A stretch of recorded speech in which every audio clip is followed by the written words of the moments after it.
Good.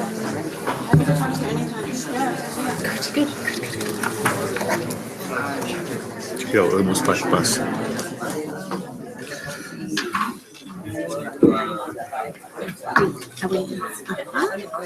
think that for me would be easier to sit down there. Yeah. Because this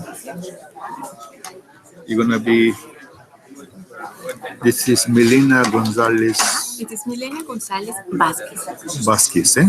Carolina Fuentes Fuentes, y Farati Matiza. Madiswa, eh? Madiswa. Thomas comes at the end.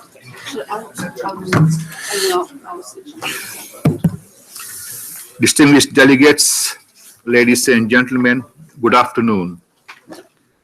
It gives me great pleasure to welcome you back to the second session of the 5th Dialogue on Action for Climate Empowerment. This afternoon, you will have an opportunity to share your experiences, exchange ideas, good practices, and lessons learned with regards to training as well as international cooperation on this matter. As mentioned yesterday, the dialogue will be broadcast live on YouTube, and I encourage you to use the social media as well as hashtag #AceDialogue and hashtag Climate Action on your Facebook and Twitter accounts. UNGO representatives are promoting the dialogue through social media. I would like to start the second session of the dialogue by welcoming speakers on the panel on enhancing the implementation of climate change education and training through international cooperation and financial support. The panel speakers are Ms. Milena Gonzalez, Ms. Carolina Fuentes, and Mr. Farai Mesua, sorry for that, from the Adaptation Fund. Ms. Milena Gonzalez, you have the floor. Thank you very much, facilitator. And good afternoon, everybody. I hope you had a very productive meeting yesterday. So as you mentioned, I'm from the Global Environment Facility, and I'll be talking a little bit about how we support climate change education and training through GEF projects. Now, at the GEF, we fund many types of different projects, many of which have education and training components. So when I was trying to visualize how I could show that, I kind of came up with this matrix or kind of two axes. On the horizontal side, you have from national to global projects because we support national projects, regional and global ones as well. And then on the vertical side, you have the type of training or the type of education that a project's component might have could start from the specific and be really, really focused on trying to increase the capacity on, for example, energy efficiency, on a specific technology, or on a best practice for agriculture. And then on the top side, you have the some activities that might involve raising public awareness and trying to reach to a wider audience. So the four things I'm going to be discussing are kind of four types of projects that we see at the GEF. On the top left are enabling activities. That's kind of something we've been doing for the last 25 years, is supporting countries with the reporting commitments to the convention through national communications, BURs, etc.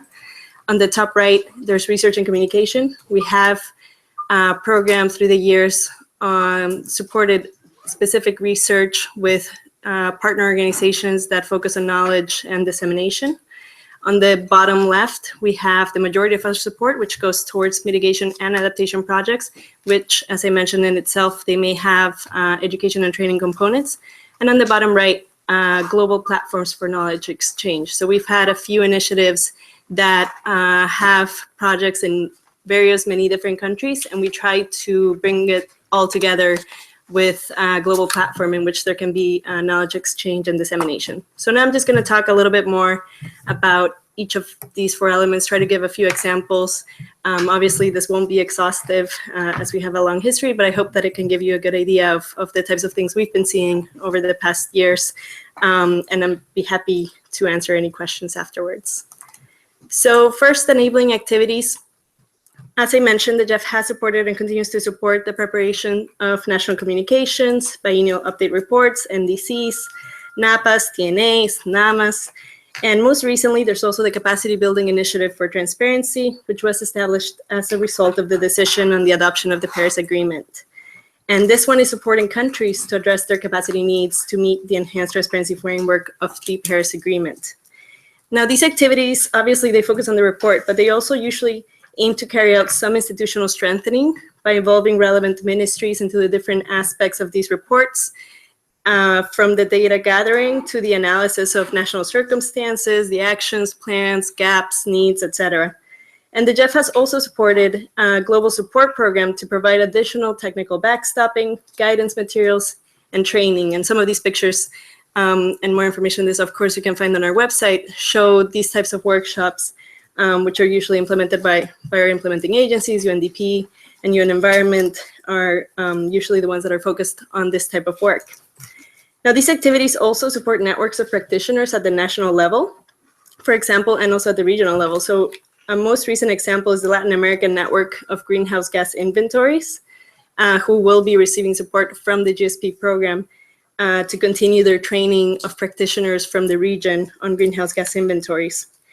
And of course, what we've seen is that the results of these reports are widely shared to raise public awareness at the country level. And this is awareness of climate change impacts, for example, in the country and how that country may be addressing them. And it serves, I think, the countries that go through this process serves them to raise awareness of these topics, not only within the government, but also with the wider population, try to share the results of these reports online and try to really have an additional communication component with the reporting itself. My second box is the research and communication. As I mentioned, there's certain projects that we have partnered with key knowledge institutions, for example, IASA, which is the Institute for Applied Systems Analysis. Most recently, we are supporting a new project on integrated solutions for water, energy, and land. And this one aims to identify integrated approaches to energy, water, food, and ecosystem security in selected regions of the world. So basically, it's looking at the water, food, energy nexus, which is a topic that's particularly important for the type of work that we do at the GEF, not only through our climate change work, but also through our work with land degradation, international waters, and biodiversity conventions. So in particular, this new project aims to answer questions about how to achieve the new SDGs that were set in 2015 with respect to climate change and sustainable development, and will include looking at how these goals can be jointly addressed, what are the costs of inaction, and how problems in one area may exacerbate or mitigate the problems in other areas. So obviously, this is very topical right now. In the past, we also supported the Global Energy Assessment, also through IASA and UNIDO. And that was a project that focused on developing analytical tools and policy options for different scenarios and support for the sustainable energy for all objectives. And all of this information, it's published widely, and we try to disseminate it also through our networks.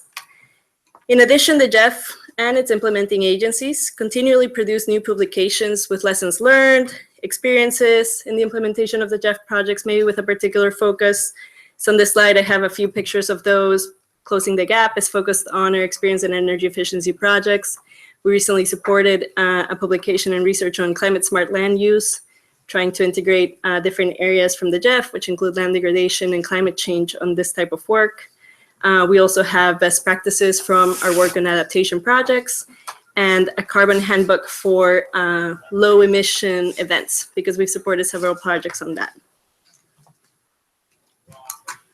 My third box, which is kind of the meat of what the GEF does, is really our mitigation and adaptation projects. And of course, I can't give too many examples on this, but as I mentioned, the majority of our support goes to this, and we have seen many incorporate different types of capacity building components or specific training for different types of stakeholders that are participating in the project itself. This, of course, helps to ensure that these projects build national capacity and thus are sustainable and can be scaled up through other sources of funding. This may entail knowledge dissemination and mainstreaming at the institutional level. It could also include specific training, for example, for financial institutions, for technology providers, for farmers, for civil society, etc. I want to highlight two particular examples here. So one is our Clean Tech Innovation Program with UNIDO as partner. And this one focuses on catalyzing innovation and entrepreneurship ecosystems in developing countries. So far, it has worked in, I want to say 8 countries, I believe. It started with a pilot in South Africa in 2011, and then it has been implemented as well in Armenia, India, Malaysia, Pakistan, Thailand, and Turkey. And most recently, the last one was in Morocco, which was launched at the COP22. Now, this program, the Clean Tech Innovation Program, it identifies and nurtures clean tech innovators and entrepreneurs, builds capacity within national institutions and partner organizations to create a sustainable clean tech ecosystem. And also, it supports and works with national policy makers to strengthen the supportive policy framework for other small and medium enterprises and entrepreneurs. And the key component is this annual competition-based accelerator. This identifies the most promising innovators and entrepreneurs across the country in which it's working. And a selected number of these startups participate in a competitive national acceleration program, which includes training and includes mentors, and it promotes and connects them to potential investors, also with customers and partners. And then the other example that I wanted to work to kind of highlight, that it's something that I would kind of call like show and tell. They're not usually very large projects, but I think they can be very impactful in raising awareness of low emission initiatives. So the GEF has funded several projects to green events. And the most recent example of this was the greening of the COP22 in Marrakesh, Morocco. And some of those pictures there, you can see the bike sharing program and the people standing in front of the solar panels. So the idea is to raise awareness and visibility of these solutions. And also to demonstrate, in this case, Morocco's commitment to combat climate change by highlighting that the host city itself is already implementing these types of solutions. And then they can be scaled up further through intervention from the government, from the civil society, and private sector. So this initiative focused on introducing low carbon technologies in public buildings with a high potential for reducing carbon emissions. In total, there were 4 buildings selected, and these were all public buildings that were spread out around the city. And they implemented energy management systems to optimize overall energy consumption and installed also solar PV parking shades. It also launched the bike sharing scheme, which they call the Medina Bike, and set up 10 automatic bike rental stations in key areas around the city, equipping them with a total of 300 bicycles. And one particular station of those bikes was actually at the site, at the COP22 site.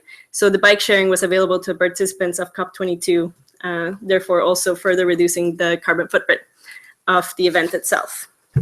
And finally, my last example is our global platforms for knowledge exchange. So as I mentioned, we have certain projects that have a particular, maybe they're working with a lot of different countries or a lot of different stakeholders. And the idea is to have one global platform that can bring all of these participants and stakeholders together and allow for sharing of information. So this one, this example comes from our Sustainable Cities Integrated Approach Program. And it's working on cities in 11 countries. You can see there on the left, that includes Brazil, China, Cote d'Ivoire, India, Malaysia, Mexico, Paraguay, Peru, Senegal, South Africa, and Vietnam. And it created the Global Platform for Sustainable Cities, which was launched in March of last year as part of this global program. And at the center, you can see there's a partnership committee, and it's formed by the different implementing agencies that are working on the national projects of this global program. So it includes ADB, AFDB, DBSA, European Bank, IDB, UNDP, UN Environment, and UNIDO. So it really is bringing all of these agencies together. It's hosted by the World Bank, who's the lead in the actual program. And it also works with other institutions such as WRI, C40, ICLE, as well as partnerships with financial institutions up there on the right, other partner organizations that are relevant to the city's agenda, such as the Nordic City Initiative and TERI in India and UN Habitat, and other subnational partners who are involved in city work, such as in California and others. And specifically, the idea of this platform is that it supports activities at the national level and also at the global level. So it's developing tools such as geospatial data for urban planning, is developing national platforms. So this global platform also helps develop platforms at the national level in each of these countries so that it can enable public access to the information and the activities that the project themselves are doing in each country. And it establishes urban sustainability indicators. It's implementing a diagnostic process, and it's preparing action plans to facilitate sustainable urban growth. So I'll finish there. That's the end of my presentation, but I'm really happy to kind of provide a little bit more details on any of these examples or answer any other questions you may have on the other types of support that the GEF is providing.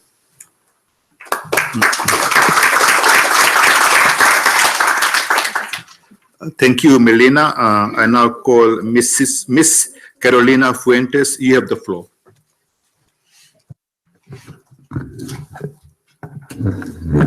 Thank you very much for the opportunity of engaging in this important dialogue and also to inform on the activities that the GCF is undertaking in terms of training, education, and public awareness. And for that purpose, I would like to start by making reference to the mandate of the GCF, which is a very broad and very ambitious mandate. As most of you know, we are mandated by the Conference of the Parties to promote paradigm shift in terms of achieving a low carbon and climate resilient development pathway in developing countries by supporting them in terms of the provision of resources for their mitigation and their adaptation actions. So that is incredibly ambitious, and the only way in which that mandate can be accomplished is by mobilizing a whole set of interventions at the country level, and in the case of the GCF, providing support for those interventions to take place. And that also relates to the matter of education, training, and public awareness, since that is one of the areas that also we are to support. The GCF has been established by the COP as an operating entity of both the financial mechanism of the convention and also is to serve the Paris Agreement.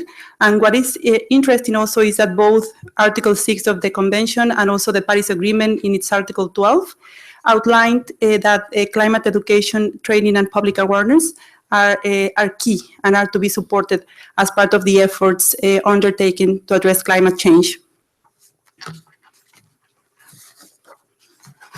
Something very positive is that the GCF modalities currently allow to provide financial support for climate education, training, and public awareness. As far as those proposals come as components of the request from countries in terms of the Readiness Program and also as part of the funding proposals. So the GCF basically has the following modalities of access. One of those being readiness and preparatory support. That is basically the support that the GCF provides for the country to get ready to access the fund resources. And that is in terms of supporting the national designated entity, supporting also the national efforts to identify an entity that can be accredited to the fund to access the fund resources, and also in terms of developing strategic frameworks of collaboration with the GCF. We have another access modality that was approved by the board last year, that is a project preparation facility. This is an interesting facility because it provides support for the development of project proposals up to $1.5 million. And it's especially intended to address small projects coming from direct access entities. So this is important because may enhance and can help us enhance the participation of entities at the national level and then being able to get resources to prepare their proposals and to have good quality projects to be put forward for the board consideration. And finally, we also support, and this is the core of the activities and of the GCF mandate, we support funding proposals, full funding proposals prepared by countries, and this can be prepared, as mentioned, through support by the Readiness Program of the Project Preparation Facility, and those are to be considered by the board in their board meetings. And these proposals address both mitigation and adaptation. As you know, we have a mandate to provide resources in a balanced way to mitigation and adaptation activities. This is the current status of the support that has been provided under the Readiness Program. Currently, more than $28 million have been mobilized in 73 countries, have been approved and mobilized in these countries. And here we have the map on where this money and these resources is going. The Readiness Program basic intent is to create capacities in the countries. And these capacities are created most of the times through workshops, through training. There are some education components also as part of the Readiness Program proposals. So in that way, the Readiness Program also contributes to strengthen the capacities of the countries. And there are also components of education being part of this stream of work.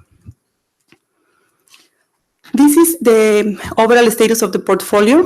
We currently, the GCF has approved $2.2 billion in 43 projects, and these 43 projects are in 64 countries, and also are under the different results areas of the GCF. It is important to mention that these projects in several locations also include capacity building activities and specifically education, training, and awareness, raising awareness activities, insofar as they come from the interests of the countries. So this is, even though we don't have a result area that is education and training, if the countries are interested in having an education component being part of the funding proposal, that is something perfectly feasible to do, and also that needs to be linked to the overall project that is being presented. And finally, these are some examples of projects with education, training, and awareness raising components. I will not go into the detail of all of those, but we have that information available in our website. But I think it will be important perhaps to pick one or two and just to explain how capacity building on education and training is being provided. We have perhaps to go with the first, a project in Gambia that addresses large-scale ecosystem-based adaptation in the Gambia River Basin. And on that one, there is a component that is specifically addressing training to regional staff and also to field officers and local communities on implementing protocols for the establishment of a natural resource base that is part also of the main funding proposal. That is one example. Also, we have the example of Morocco that we have there in the list, and that has also a very strong capacity building component with regards to training of institutional actors and officials that are in charge of implementing climate change policy on the challenges of integrated local planning into the main, the core of the project, that is the co-management of urban natural forest in Morocco. So there is this training also to the officials that are in charge of the implementation of climate policy. And this project has several other education and capacity building components that pertain to training and to public awareness. Thank you very much. That is the end of the presentation, and we stand ready also to address any questions you may have. Thank you.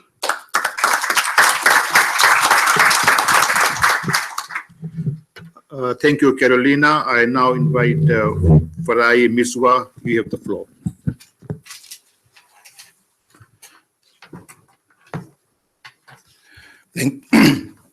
Thank you, and good afternoon to you all. And thank you for inviting us to share on some of the activities that the fund finances to do with training and education in developing countries. So I'd also like to start by just giving a brief context for the Adaptation Fund. So as you all know, the Adaptation Fund finances concrete adaptation and adaptation projects and programs that are replicable, scalable, flexible, and localized. And the Adaptation Fund pioneered fully operational direct access that enables the implementation of country-driven projects and programs.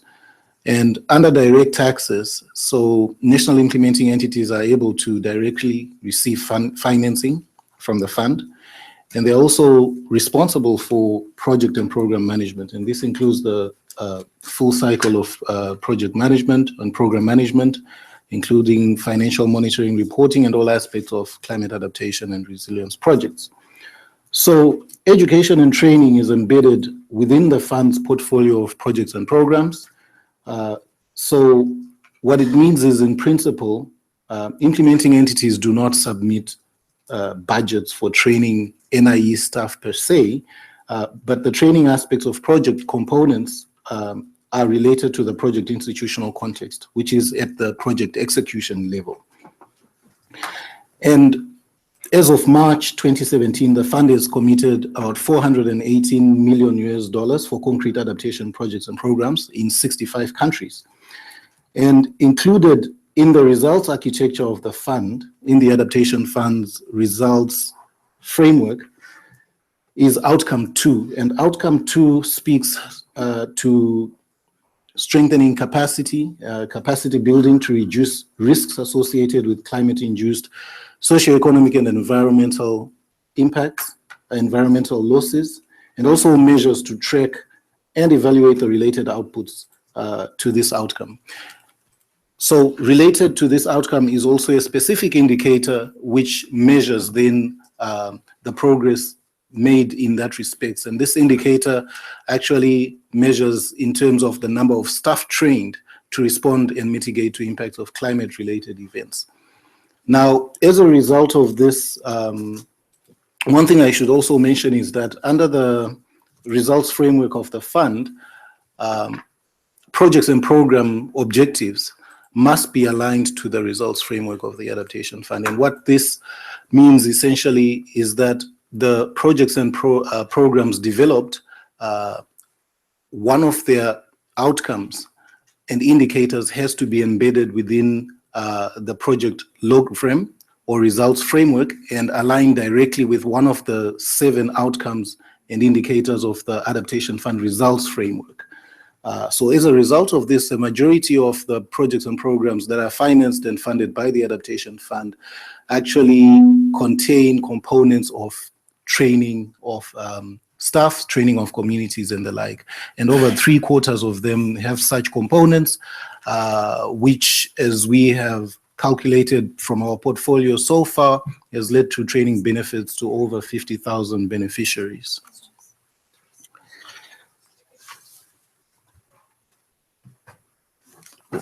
Let's go back. So as of March 2017, the total amount of finance allocated towards education and training activities from our portfolio is a little over $22 million.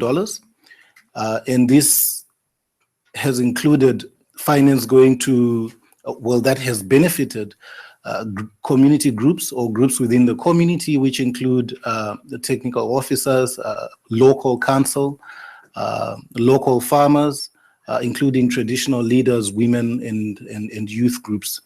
And of the activities that have received or components under training that have been included in our project and program portfolio has included things like training staff to respond and mitigate to the impacts of climate-related events.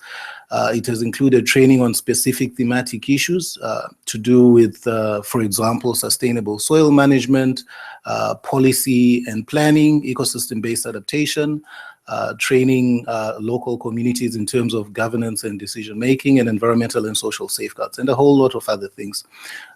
One of the more interesting things that has been covered under the project components has also been development of curricula and training programs together with national implementing entities working with local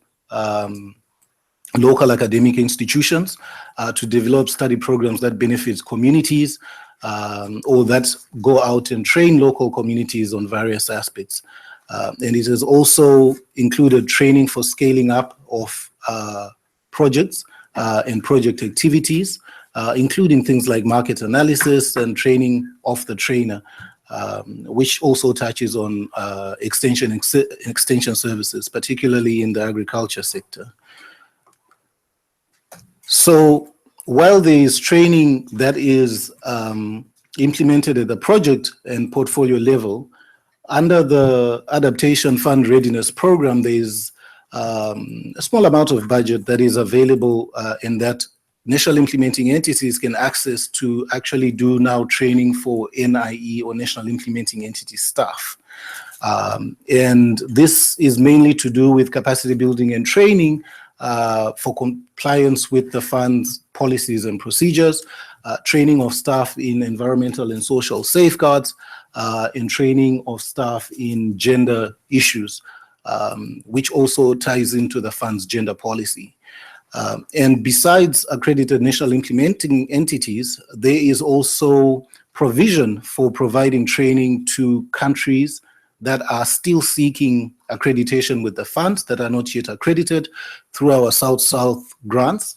And a component of this has included training of candidate NIE staff in terms of fiduciary skills, fiduciary criteria, understanding things like financial integrity, financial management, training which is provided by an already accredited NIE staff through South-South Cooperation.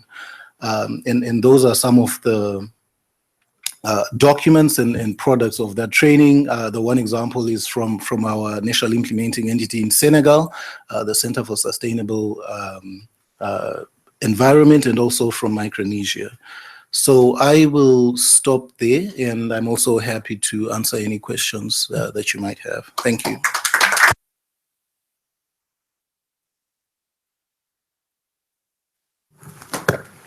Thank you, Farai.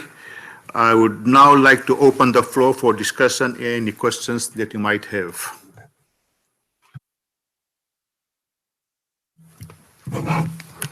Thank you, Mr. President. My question is for Ms. Fuentes.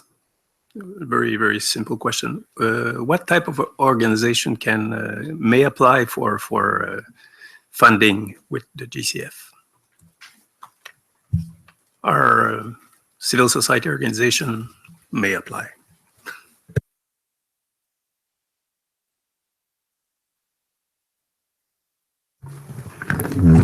Thank you very much for that question. The GCF operates through a network of accredited entities. We currently have 43 accredited entities, and these institutions account for a very wide range of organizations. We have international entities, we have regional entities, we have national direct access entities, we have private sector entities also accredited to the fund, and we also have some civil society organizations. Those are publicly available in our website, the list of 43. And also, if there is an organization that is interested in getting accredited, there is a way and there is a process to apply for accreditation. And basically, in the assessment of the accreditation, there are 4 aspects that are being considered. One of those is the track record of the organization, in a way that organization is working in aspects aligned with the mandate of the GCF, and that also has at least a number of years, I think it is 3 years, working on those aspects. That is one. Also to have a fiduciary strengths, so they can also, the resources of the fund can be channeled through that entity. Another important aspect is the size of the projects that they can deal with. So that is also something that is considered.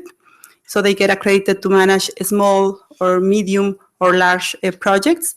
And finally, something very important is also the capacity that the institution may have in terms of the environmental and social management, and also in terms of gender aspects. And those are like the 4 areas that are taken into account when accredited an entity. And yes, organizations are invited to apply.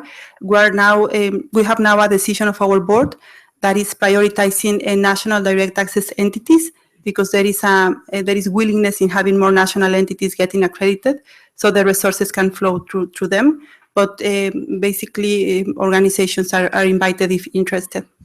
Thank you.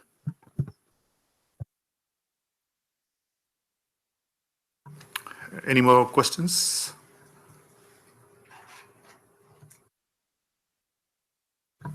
Nigeria.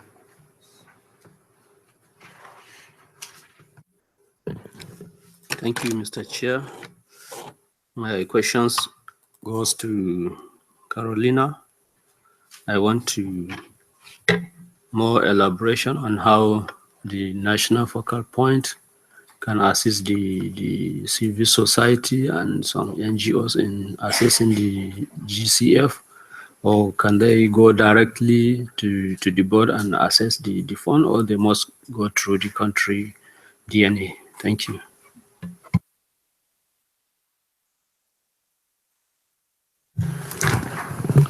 Yes, that is a very pertinent question, because the national designated authorities actually are the key point of communication with the fund.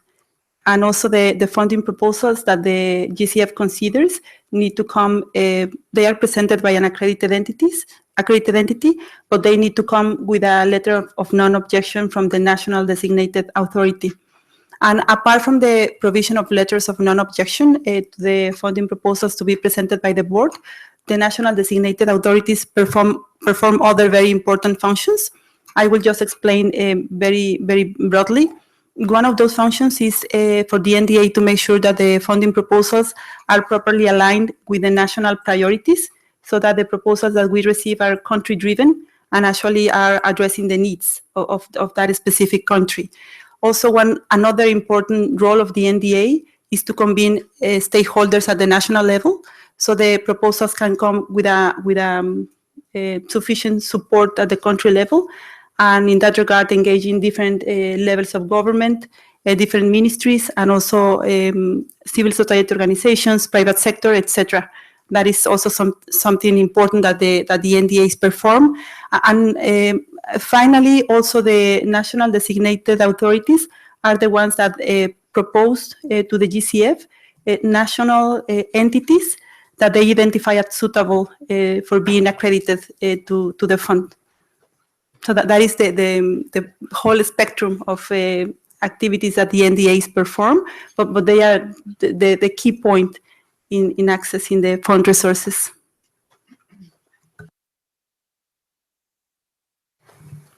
Thank you. Any further questions?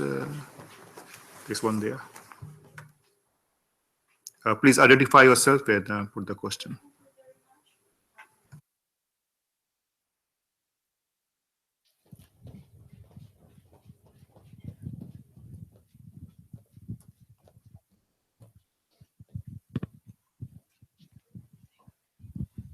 Thank you very much. I'm Deborah from Uganda. I think mine is a general question to you, our facilitators. I just want to know the procedures or the criteria you use when selecting people to be trained, because in most cases, maybe you find that if the training is maybe fully sponsored, you find that in most cases, maybe youth are left out, and sometimes you find that people who are in offices are the ones selecting themselves, and yet they are not working, and this is a fact. And maybe you find that their aim is maybe just to travel, and when they come back, nothing is done. Thank you very much.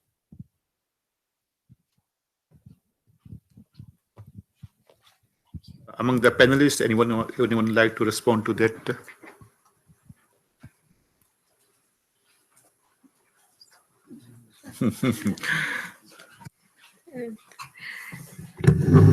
Thank you very much for your question. I think it's definitely very pertinent, and I think the role of youth needs to be highlighted, and it should we should ensure that it's more visible, particularly in terms of education and training.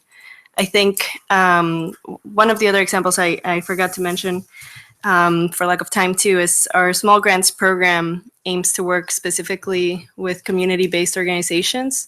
And the idea is there are smaller amounts of money, but the idea is to work directly with CSOs and communities that are on the ground and need the specific training to try to implement some of these projects. So I think from the Jeff's perspective, we try to reach as many different types of stakeholders as possible through all the different types of support. So some of them might go straight to these institutions and the ministries, but we hope that some of our other types of support go straight to the people on the ground as well. And in terms of any policies, similar to what my colleagues were saying, we also have policies on ensuring that all of our projects are not only country-driven and completely based on what the priorities are from our operational focal point, which is at the national level, but also that they involve all stakeholders, and this is analyzed when we review the project proposals to ensure that they also align themselves with our gender framework action plan, and that they consult with CSOs and indigenous peoples if relevant. So we're constantly looking for this when we receive project proposals, and I think we just need to continue doing this and do a better job at it.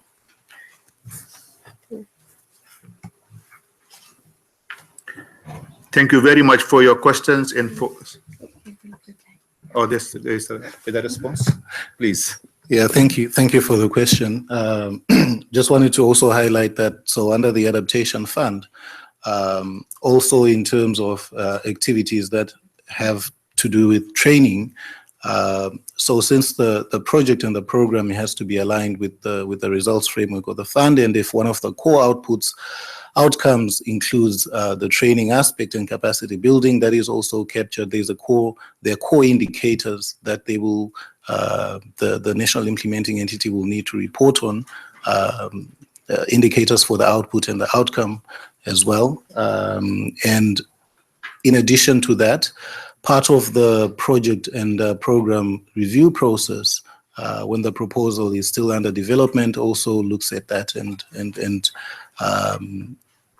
I guess the identification of the beneficiaries who are going to be trained, and the description of the type of training that is going to be provided and the benefits that are going to accrue to those beneficiaries at that level. Thank you.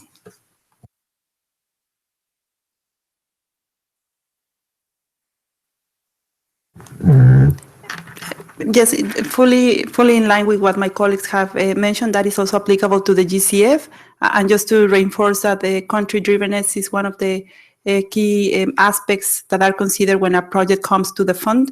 And that is also one of the roles that we encourage the NDAs to perform, ensuring that all relevant actors and stakeholders are part of the funding proposals. And if there are training and educational components, also that those stakeholders are part of the recipients of those outcomes.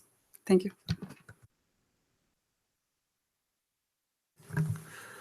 Thank you very much for your questions and for such a conducive discussions. The next presentations will focus on sharing of good practices and lessons learned on climate change training. I echo my request from yesterday that presenters be brief, to the point, and keep the agreed upon 5 minutes for their presentations. Our first presentation will be given by Ms. Barbara Hemsk from the Federal Institute of Vocational Education and Training to present on technical and vocational education and training. Ms. Hemsk, you have the floor. Okay. The opportunity to present you what we are doing in the Federal Institute for Vocational Education and Training, which is the legal institute for regulated occupations and professions. And it's quite close to here, I think about 1 kilometer far away.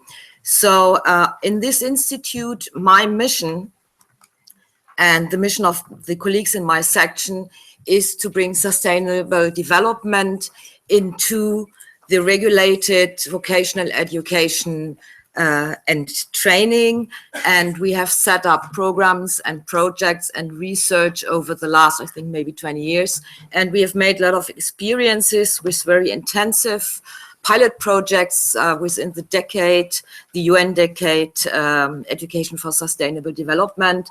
And I would like to share you some lessons we've learned then, and which are the basics for new pilot projects that we are running now.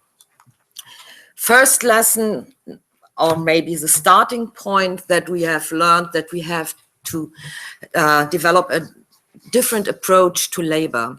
Labor is not to be seen as a problem for sustainable development, but rather as a resource for sustainable development. Having said this, this means labor is considered to be the crucial point for technical and social innovations in the companies, and the scope that employees have to decide and act in a sustainable, responsible way should not underestimated. Therefore, we see skilled labor as a promising connection between the needs of sustainable development and the economy. That is the first. And secondly, we have learned that we have to take the young people seriously in their demands, wishes of their vocations and the professions. It's not, at least here, jobs they want to have a profession. And talking with them about sustainable development is not only talking with them in their role as citizens or as consumers, but as professionals as well. And that is very important. And that means that they are asking,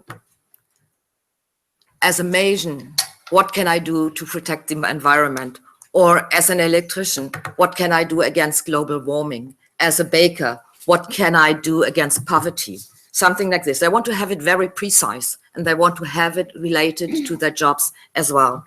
And therefore, we're working on bringing together the vocation profession with education for sustainable development, which means on the one hand, that the needs of sustainable development should be integrated into the education and training. And on the other hand, that the potential of the vocation and the professions should be explored and actually exploited by all the actions for sustainable development.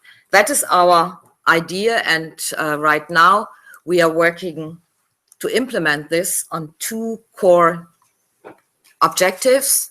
The one is we want to identify sustainability-oriented vocational competencies. We currently concentrate on trade and commerce, on vocations there, and we comb through the companies which are part of these projects, from management to shop floor, and ask them and ask all the work and business processes regarding possibilities and opportunities to support sustainable development, which means, for example, from the relation business to consumers, what kind of information and support is needed, e.g. regarding labeling. We are asking from B2B, what kind of sustainable procurement can be done, or logistics regarding the reduction of the environmental impact of transport, and so on. And it's not only necessary that the young people, the apprentices, learn how to be sustainable regarding sustainable development responsible, but they also have to experience during their trainings, which means the other core point is to create sustainable company learning venues, which means this is a question of organizational development with audits and self-evaluation, student projects, and development of sector-specific standards. So what we are doing is not really sophisticated. You know, all these kinds of measures, capacity building within the companies, train the trainers. Mainly the collaboration of schools and companies is very important so that they can bring their experiences and knowledges together, and also regional networking with several groups locally with potential for sustainable development. What we want to achieve, the outcome should be that we have standards on sustainability-oriented vocational competencies. It's a long word, but it's when you translate the terms that we have in the regulation here, it's this. And we want to integrate them into the regulation. That's why we have such complicated terms here. We want to integrate them into the regulations and not to have them as a nice to have or an add-on, but to have it as a standard sustainability as a standard of the vocations. And the other thing is also we want to have a set of generic indicators for sustainable company learning venues, which means we want to develop sustainability codex, and we want to integrate them into corporate codexes so that a learning venue in the company has to be oriented on sustainable development. What does pilot projects means for us? We work together closely with the companies, with research institutes, and also with schools, and we do it together with academic and practice knowledge, and we bring it together to make it practical. Yes, these are the main ideas. I'm not alone. We have 12 pilot projects right now with 27 partners. They are funded by the Ministry of Research and Education in Germany. About 3 million euros are going in there over 3 years. We're working together with 180 partners in companies, a lot of strategic partners and universities. And if you want to have further information, you see the web address now there.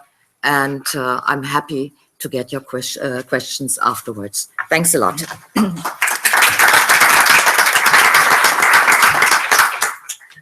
Thank you, Barbara. I now invite Ms. Julia Rawlings from Climate KIC to present on a public-private partnership approach, how entrepreneurship training builds capacity for climate action. Ms. Rawlings, you have the floor. Thank you, Your Excellency, and good afternoon, everyone. I'm delighted to share a couple of examples of how entrepreneurship training is playing a role in accelerating climate action. And there are lots of positive stories to draw on. Over 300 innovative startups have been supported through our programs, and their primary purpose is positive climate impact. Often social impact and positive economic impact is associated with this. So Climate Kick's ultimate goal is the transition to a low carbon society. And in order to achieve this, we need human capital and a workforce that's inspired, empowered, and connected. And that's what our entrepreneurship programs are about. So I'd like to highlight 3 aspects of our approach. The first is the way our framework and learning formats are designed for effective learning and concrete climate impact. The second is our public-private partnership approach and how we engage with stakeholders from across different sectors.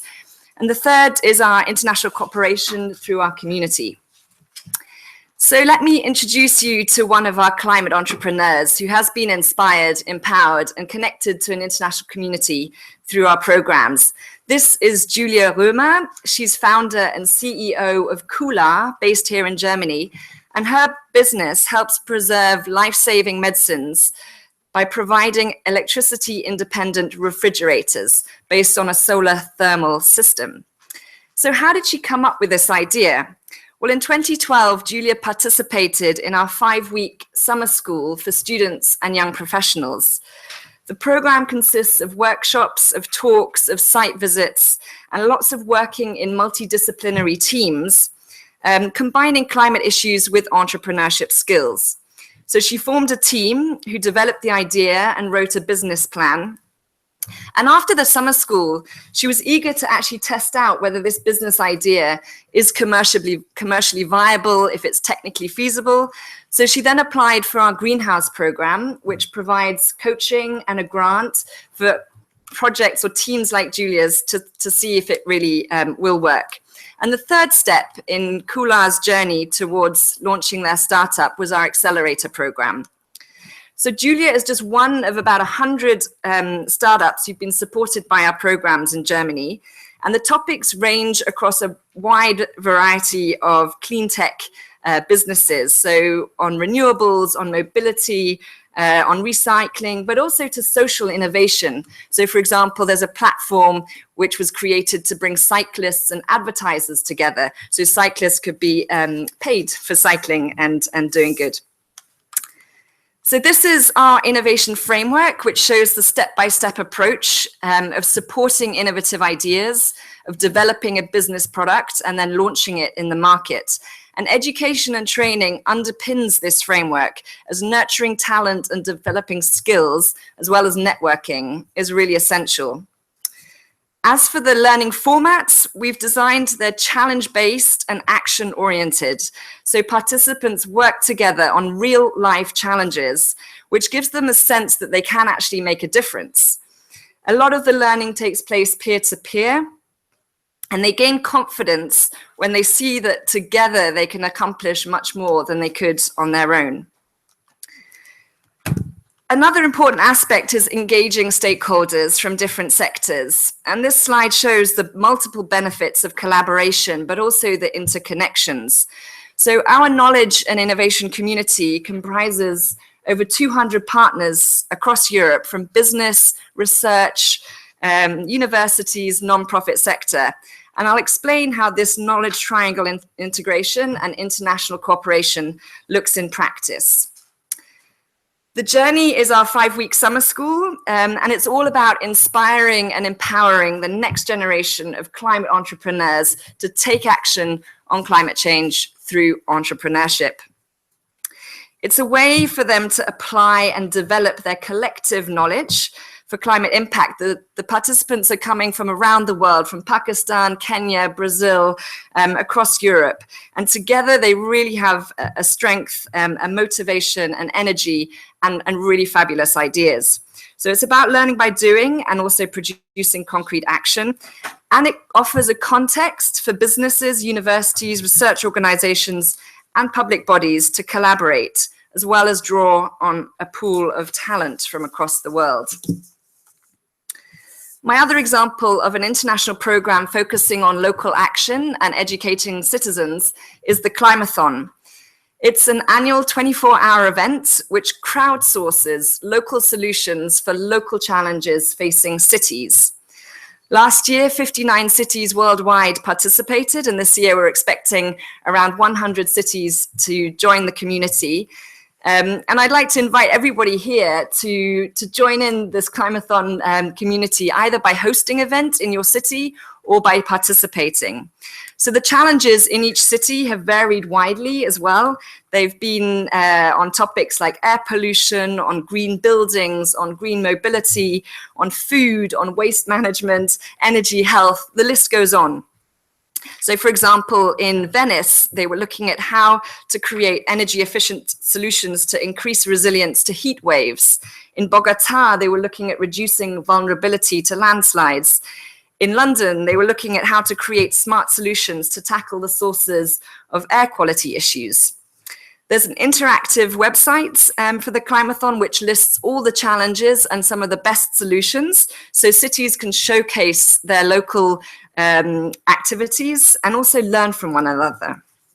So it's proved a really good way to engage citizens, to forge strong links within cities across local business, academia, research, and public bodies. It's generated a lot of awareness, and there's a lot of social media around the Climathon. Over Twitter, I think there were 10,000 posts or tweets in the space of 24 hours, reaching over 16 million people. And it's also an opportunity for partners to engage with new organizations through Climate Kick. So just to sum up, our experience shows that entrepreneurship training can really release a lot of potential, particularly among young people. It can act as a catalyst to bring actors together, and it can provide a space for applying innovation and also implementing new solutions. I've included a link here to our resources online, and be very happy to hear from anyone who's interested in these activities, because we're very eager to scale them up. Thank you very much.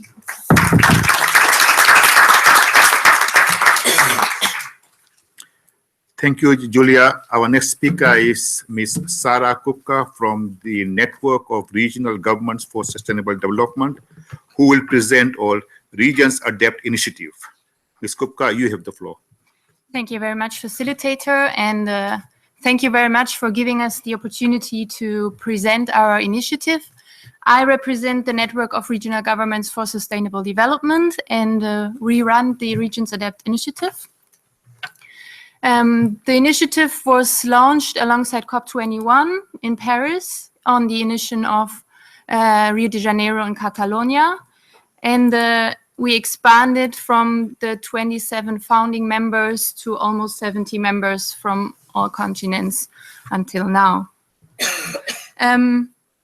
The aim of this initiative is to support regional governments and inspire them to take concrete action, collaborate, and report efforts of their climate adaptation.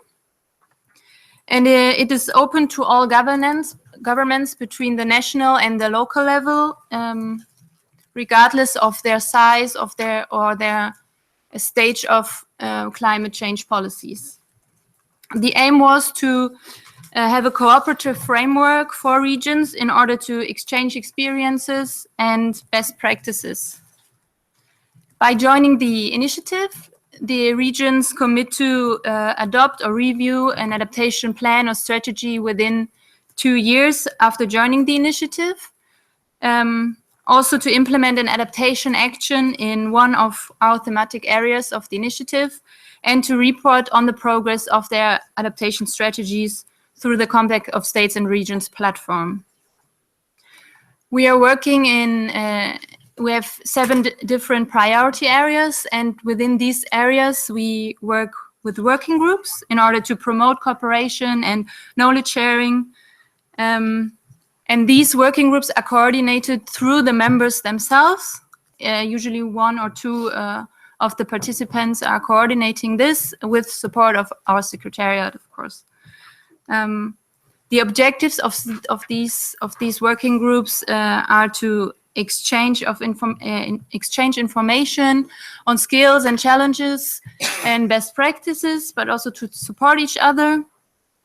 Further, to adapt common standards in these priority areas and the priority topics within these areas.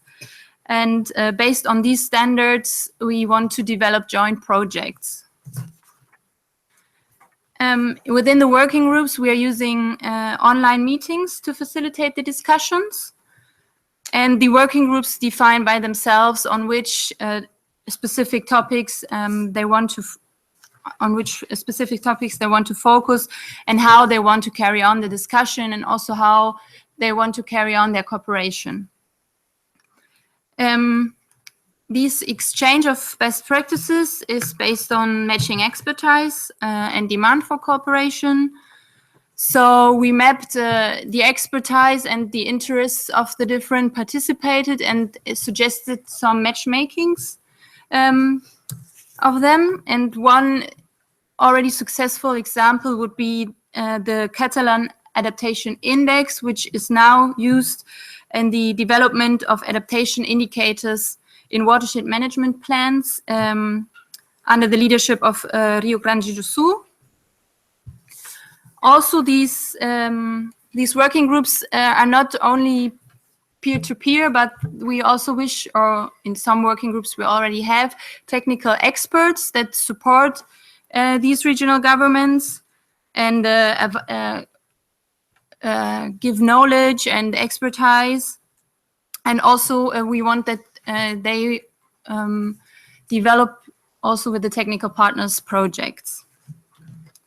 As I already said, one of the commitments the regions take is to report annually on their adaptation strategies. And after 1 year of the initiative, we could launch this year the first Regions Adapt report, which was an assessment of physical, water supply, and socioeconomic risks of these reporting regions, but also of their adaptation responses to these risks.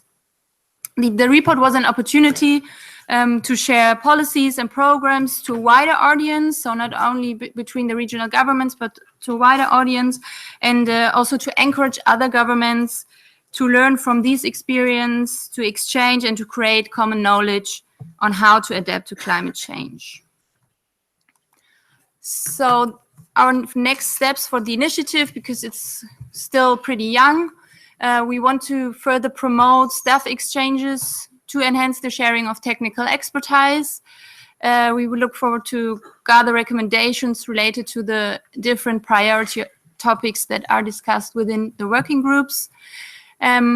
We also work on the development of a guidebook on regional adaptation that should help regional governments to develop own adaptation strategies and plans. And for this, we are looking forward to further identify and engage technical as well as sponsor partners. And of course, we need to raise funds to strengthen the Secretariat, but also to provide services of technical institutions. This year, in preparation to COP23, we will have a conference in Reunion Island in the beginning of October.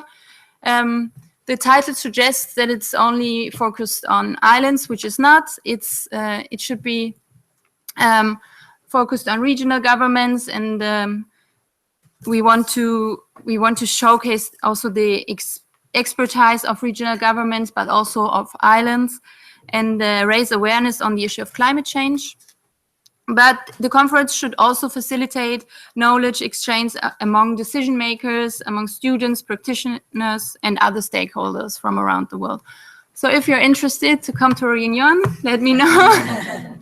In case you have other questions, please approach me after this. Thank you very much.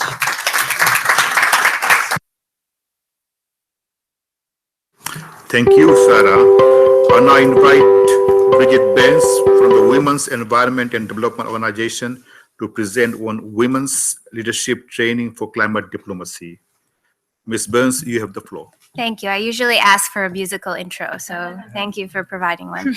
I'm going to talk a little bit about some of the work we do in terms of providing training and capacity building for women leaders in this process, as well as some of the other tools we've created to enhance education and awareness around gender equality and its links to climate change. But we have a video that does it a bit better than I can probably do, so we're going to start with that.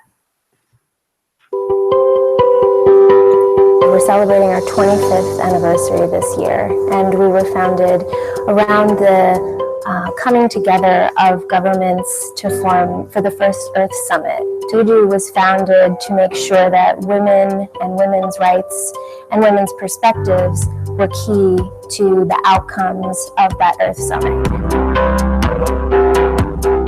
It was very clear that there needed to be a proactive program that would push for women's leadership in the UN climate negotiations, and specifically women's leadership from the global south.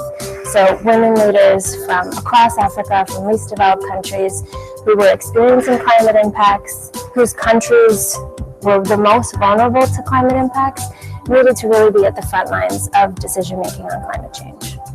We also recognize that in the negotiations themselves, women as heads of delegations were around 10% in 2009, and on national delegations, there were countries with as low as under 10% representation of women, particularly from least developed countries. That women and men, they're challenged in different ways by climate change impacts. And so if we're going to be coming up with a massive climate agreement, if we're going to be trying to work together to develop climate solutions, we need to make sure that women and men's voices are equally heard. And so in this partnership, the Women Delegates Fund program was born. And the focus of the Women Delegates Fund program was threefold. It was to provide travel support. And in addition to the travel support, was capacity building and networking opportunities. We've instituted what's called a Women Delegates Fund Night School that's focused on training on negotiation skills, media skills, on the thematic areas of the negotiations, to give an opportunity for capacity building that's not often available at national level and not often available for women. The fixing of the night school is found very necessary because within the busy schedule, just before the COP starts, the newcomers to this meeting have an opportunity to be taken through the issues of gender and climate change. If women delegate fund is not available, me, similarly, like me, others delegate from particularly less developed country did not get a chance to attend this negotiation. They did not know how to negotiate, how we incorporate this gender and climate change issue in the national plan and policies. these training spaces are incredibly valuable to delegates that are new to the process. This world can be incredibly confusing, and the stories we hear of women delegates that may have never attended a training like this before, unless it was free, is things like, I felt empowered, I felt confident to raise my country's flag and give an intervention. I finally felt like I had a real and meaningful voice in this process. Women's equal representation and voice is important because when we're tackling something as huge as climate change, something that affects every individual on our planet, how can we not involve half of the population in these decisions? I think it's really about fundamental human rights. Thank you. So it goes on a little bit longer, and you can find it on our YouTube and on WeDo's website. But it summarizes a program, as mentioned, the Women Delegates Fund, which was founded in 2009 and has really been charged with trying to not just make a wish for promoting women's leadership and gender balance in this process, but actually providing support, resources, training, and capacity building to ensure we have equal representation in this process. We have had wonderful support and collaboration from a number of countries, from the governments of Finland, who originally started this Women Delegates Fund program, including support from Iceland, the Netherlands, and most recently we have started a collaboration with the government of Australia, where we were able to take that night school that we do 2 days prior to each of the negotiation sessions and actually have a 4-day regional training in Fiji with 20 women from across the Pacific Islands. And we'll be repeating this training later this year and then able to provide travel support for 14 of those women to actually come to the COP to negotiate on behalf of their delegations. So we see this as a capacity building program that is much bigger than the individual travel support that we're able to provide. The night school itself, which we've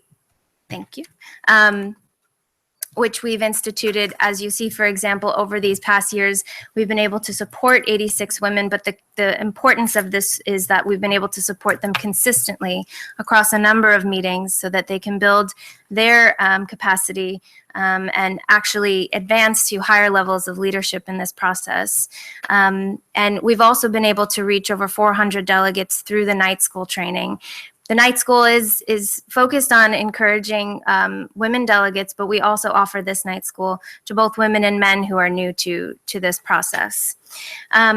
And the regional trainings have been really transformative in being able to dive even deeper into the policy process and to dive deeper into negotiation skills and leadership and diplomacy.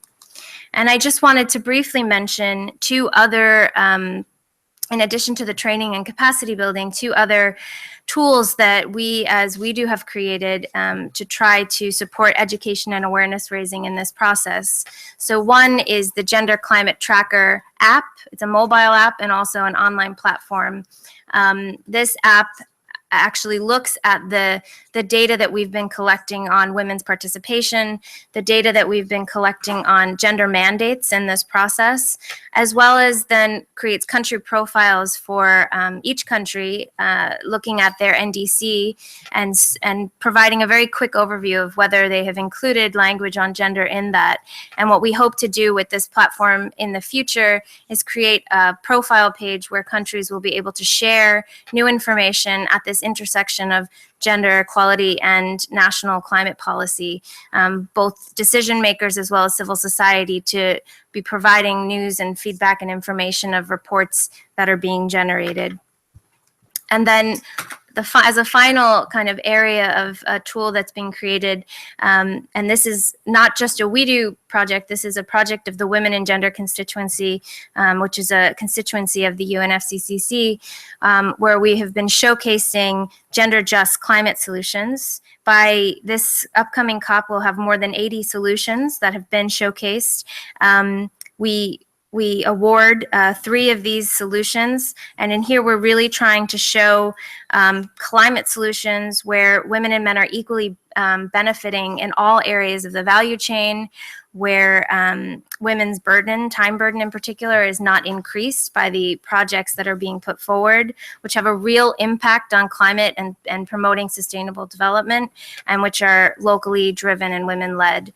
And so providing these solutions, giving them a platform to be highlighted and showcased is part of the work that we do to not just ensure that women in particular are at the decision-making table, but the kinds of solutions that we think are promoting gender equality are at the forefront of climate action in this process. So thank you very much.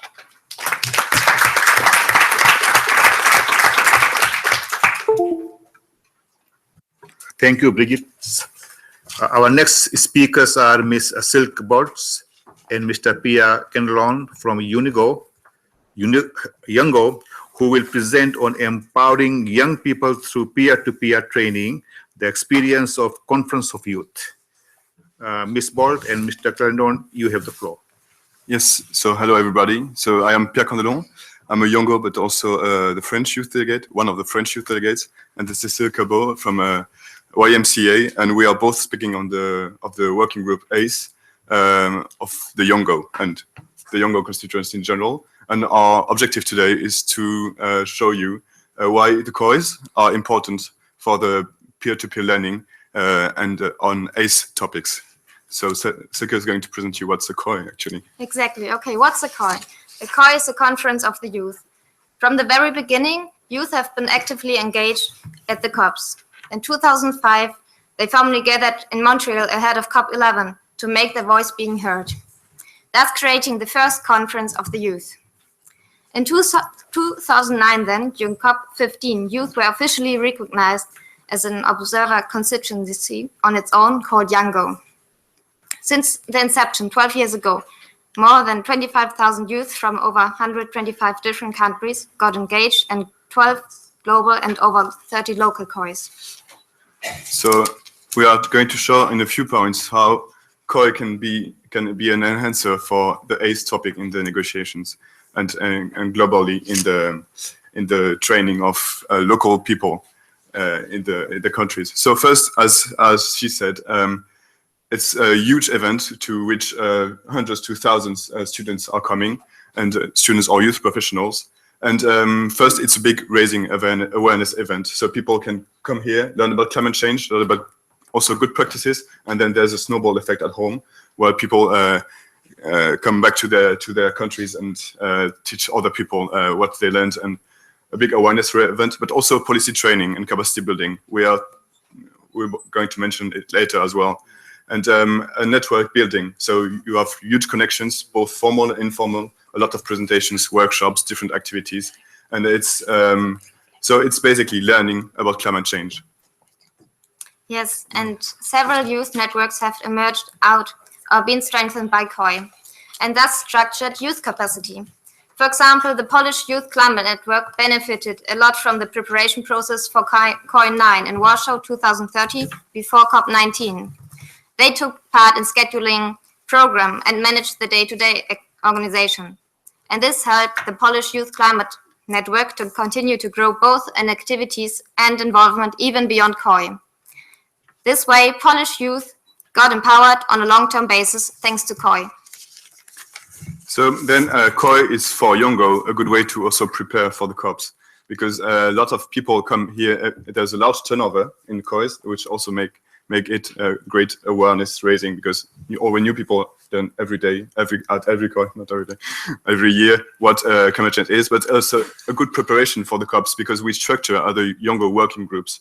We get to know each other, we get empowered on technical points for negotiations, and then during the COPs we are more able to act and more able to directly talk to negotiations, to delegations about points we would like to push, and also to partner with delegations. And so we are able to be more structured, and maybe that's why also Yongo was a great, I think Yongo also contributed in the pushing of the ACE topic into the Paris Agreement, along with other constituency and civil society movements, of course. Yes, and that's why COIs are a great gathering of youth from all over the world.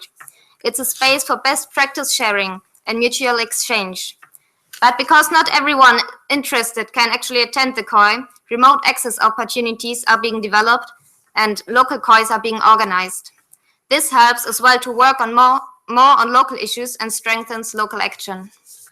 So basically, really regional networking and regional context.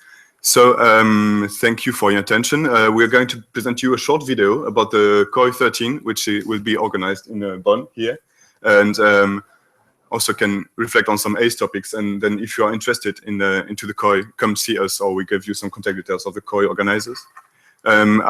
Before the video, I would just want to thank the UNFCCC and especially Adriana Venezuela for giving us the opportunity to talk here.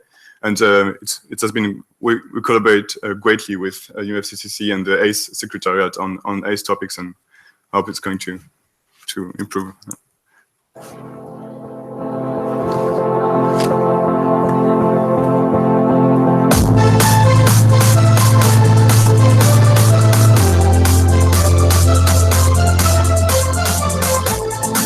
We, in a nutshell, is an amazing assembly of young people from all around the world here to connect, collaborate, to strategize climate action in the UNFCCC, but also back at home.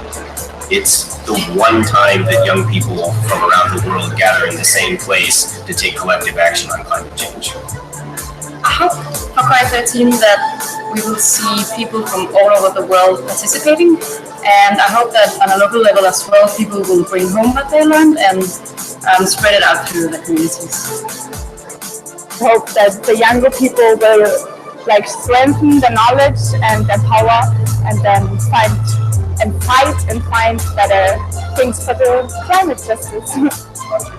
I think the COI is really essential and really important because it's the moment where young people can come together before the COP starts, where they can join forces and prepare for this big event. What vivid memory was when we had this hackathon on stage right after an intervention, and then everybody just started waving their arms and all the volunteers started crying, me included. And we had teams sprawled in these classrooms doing all of these documents for the ACE workshops and stuff.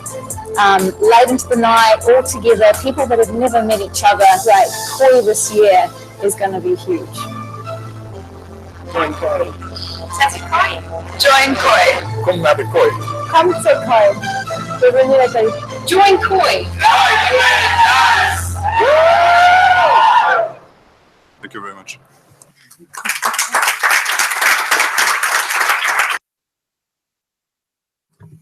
Thank you, Silk and Pia. I would now like to open the floor for questions to the presenters. As usual, if you can identify yourself in the organization and who do you want the question to be addressed to. Thank you.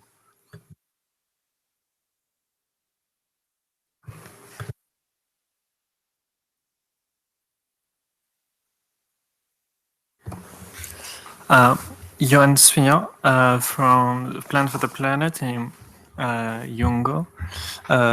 So, dear delegates, with all youth representatives gathered in Yungo, we are more than aware of ACE issues in our schools, universities, and companies. You saw the involvement of youth during COIs and also in our countries. All parties are concerned. So based on all parties here involved, how can we involve more parties in ACE movement? Thank you.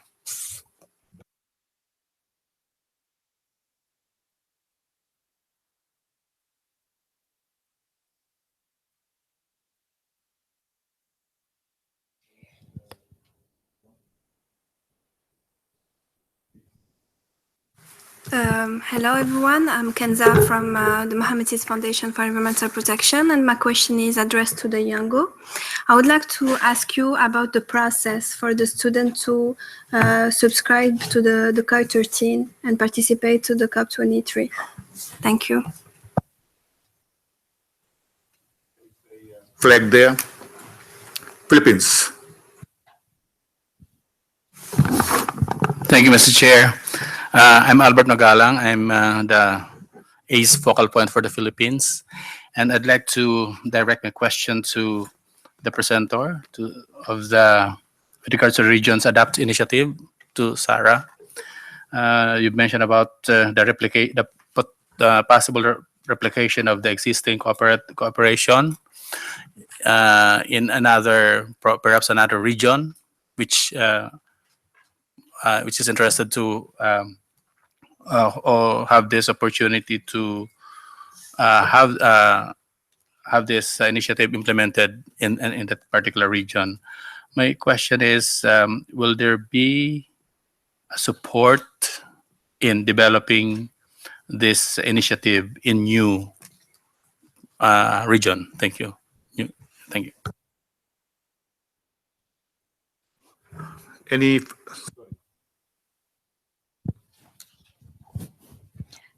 Thank you. My name is Islin, and I'm here on behalf of the organization Yango. And while we appreciate the opportunities to speak at the ACE dialogues, we think it would be a nice progression to have an action-oriented platform to follow through on the ACE progress.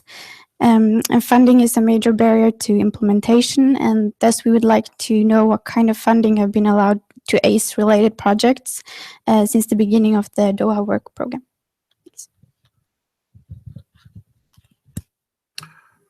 Thank you. I would also like to give a chance to the Yango representatives if there is any question from social media before we pass on to the presenters to respond. Yeah. There is none, then I would like to ask the presenters to respond to the questions in the order that have been presented.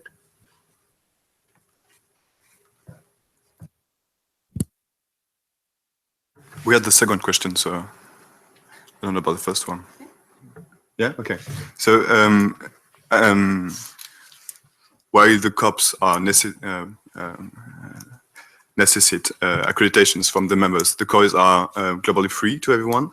So I'll put you in touch with the COIs organizers, but basically you have to subscribe on what, at least it was the case for Morocco. You subscribed on the list, and then your name is written on the list, and you say your organizations, and then when you come to the office, they just give you the badge. It's basically like here, but you don't need to prove anything to come to the COI.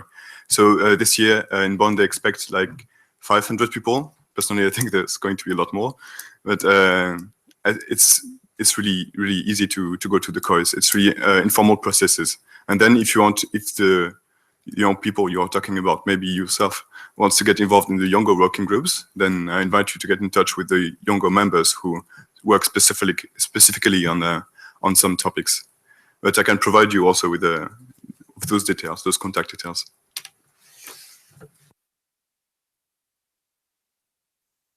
So regarding to support the initiative in new regions, I have to say that the Regions Adapt initiative is a global one.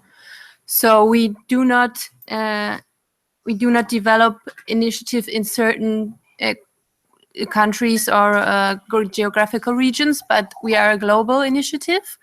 In the Regions Adapt, any regional government can join. It is we do not have a membership fee, so it is quite easy. And since our communication is mainly based on online communication, every region can join. So if you are interested, we could bilaterally talk about it later. Thanks. Thank you. Just to recap on the questions, there was a first question on how parties can be involved. And there is also a pending question on the actions orientation and how funds and data can work in the program.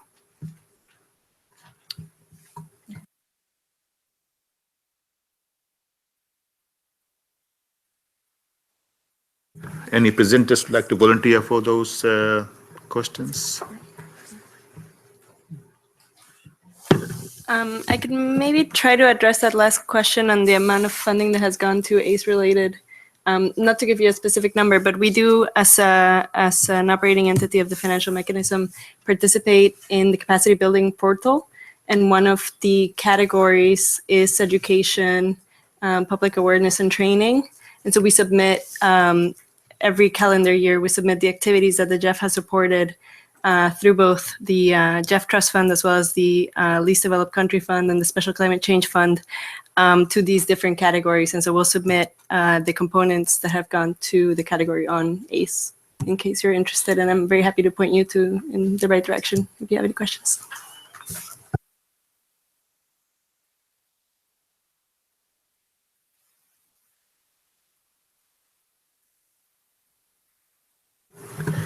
With these shining examples of good practices on training and international cooperation, and to motivate and kindle our creativity, we will now split into smaller working groups to discuss guiding questions. Each group has an access to a flip chart to record key points and should nominate a rapporteur who will report back to this group on the working's conclusion. Just like yesterday, you'll find the flip charts behind you, so identify yourself, go to the respective working group area. The working groups will be, working group 1 will consider climate change training in the context of NEPs and NDCs. Discussion leaders are Josephine Esipala from UNITA and Natalie Sneda from UNFCCC Secretariat. Working group 2 will be on skills, knowledge and competencies needed to address climate change. Discussion leaders are Miriam Trekik from UNESCO and Dominika Filinova from UNFCCC Secretariat. Working group 3 focus on funding the climate education and training. Discussion leaders are Adriana Venezuela from UNFCCC Secretariat and Max Biso Atkins from Connect for Climate. Working group 4 deals with approaches and tools for materials on climate change training. Discussion leader is Tracy Tolman from UNFCCC. And working group 5 will discuss the engagement of non-party stakeholders in climate change training. Discussion leaders are Sarah Mechilon and Kutni Deson from UNFCCC Secretariat.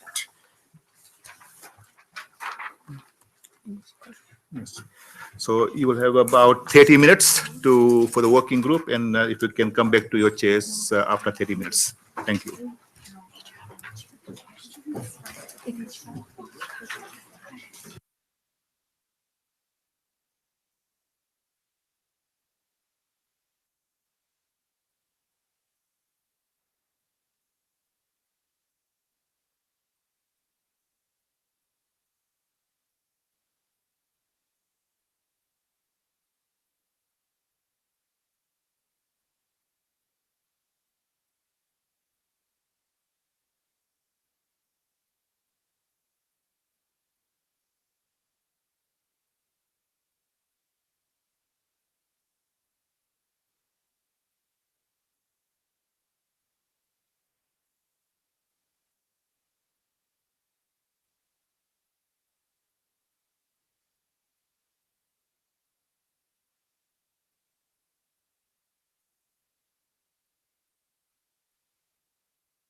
Delegates, if you can wrap up your discussions and return to your seats in maybe about in 2 minutes time. Thank you.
Delegates, ladies and gentlemen, I hope your discussions have been very interesting and insightful.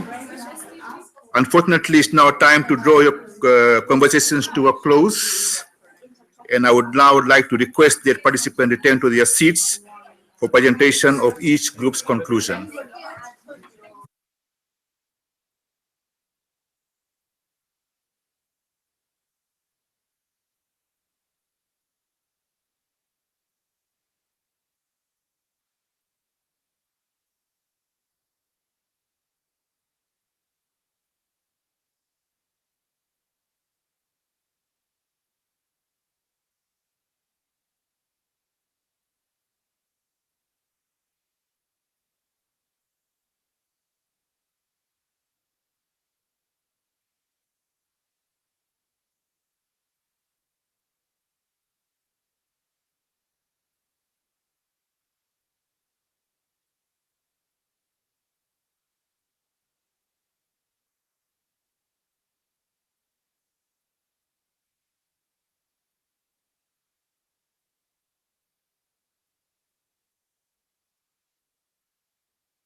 Delegates, please return to your seats as we are now running behind time.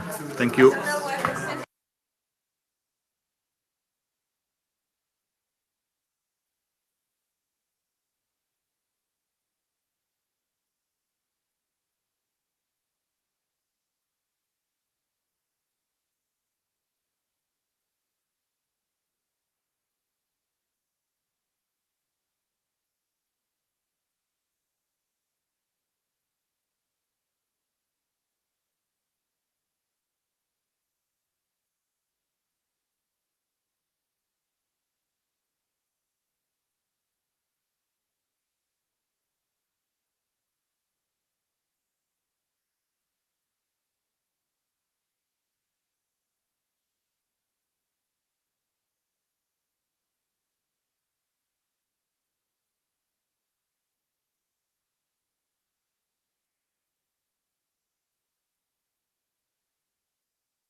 May I request the reporters of the working groups to come in the front here?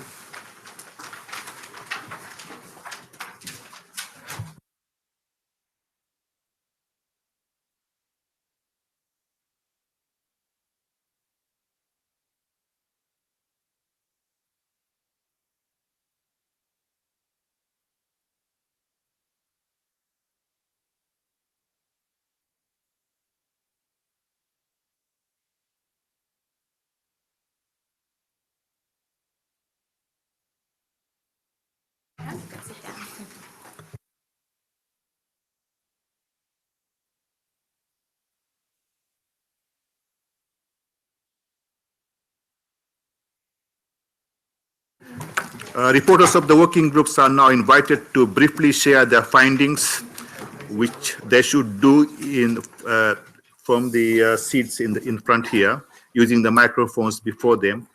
I invite Group 1 to report on the outcome of the discussions. Group 1 representative, you have the floor. Thank you. Thank you. Good afternoon. I am Moses Tuguru. I'm reporting for Group 1 on climate change training in the context of NAPs and NDCs.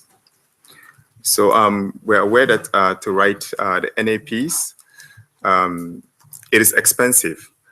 Therefore, resources are needed, and there is a will, but the capacity. There is a will, but there is a lacking capacity. So generally, to write the NAPs is expensive and resources are needed. So funds, we need to apply for funds. But in order to apply for the funds, bankable proposal is needed. And these bankable proposals are also expensive. Therefore, it will require skills to do that. So what we do is we try to bring up some ideas. We try to bring up ideas in order to facilitate trainings, and these ideas. Sorry, I have the whole board. So ideas on facilitating the training involved the first point we brought up was peer-to-peer learning from regions that are very specific to one another, who share common interests. And it could be language, it could be economics. And then as our second point, we focused on a multi-stakeholder integrated way of building this kind of skills, which will involves youth, women, the private sector, and also ministries, which are different but also have the same targets. Like we have the education, the environmental ministries, and so on. They would have the same targets in meeting these NDCs. But then also we try to find a way whereby the efforts are being put into the same bin of meeting the NDCs and NAPs.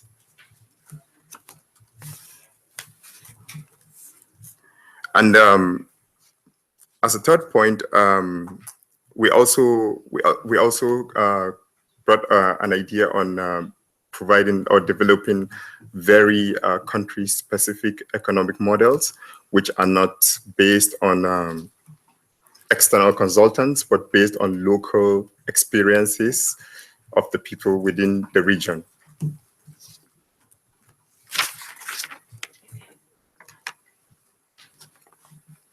And then another point that was brought up, that through educational training, the adaptation can be implemented through educational training, which will in turn lead to mitigation based on behavioral changes.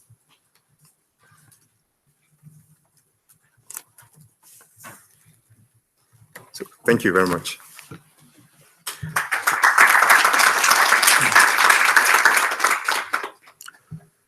Thank you, Group 1. I now invite Group 2 to present their conclusions.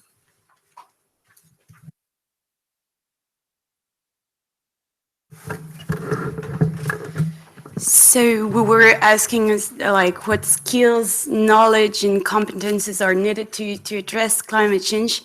One of the first thing we thought about was to blend together the indigenous knowledge with the modern scientific methods, data, outcomes. And we also found out that knowledge comes with experimentation, so we need to link it to what's happening locally. And to trigger knowledge, you need also to build interest and set the appropriate mindset of people. And concerning the skills and competency, we thought about leadership and visioning to initiate change, to motivate the people around you. Also communication skills to bring together the people around this topic and to facilitate its understanding. We also highlight social and cognitive competences of collaboration, of self-esteem, of appreciation of the other, and also abilities to anticipate and envision what's happening. And finally, also competences to frame in an understandable way the climate change related issues. Thank you.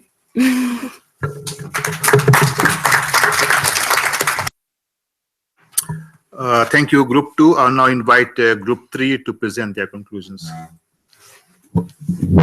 Hello, my name is Anne-Marie Melster, and our question was the funding for climate education and training.